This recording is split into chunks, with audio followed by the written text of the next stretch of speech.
बचपन से पोस के सयान कनिए पापा जी जोंगिया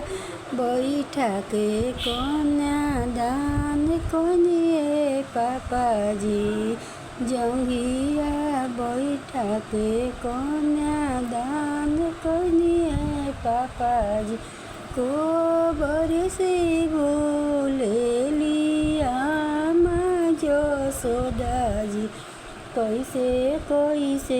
कहनी प्रभु जी मोरो दियावा दानो जी कैसे कैसे कहनी प्रभु जी मोरो दियावा दानो दियावा पोसत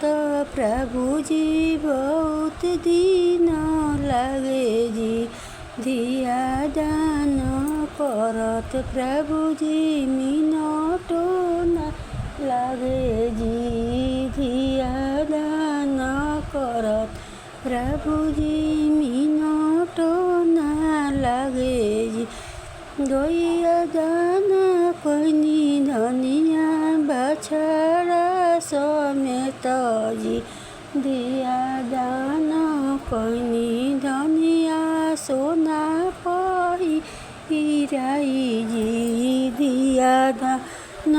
कहनी धनिया सोना पहिराई जी।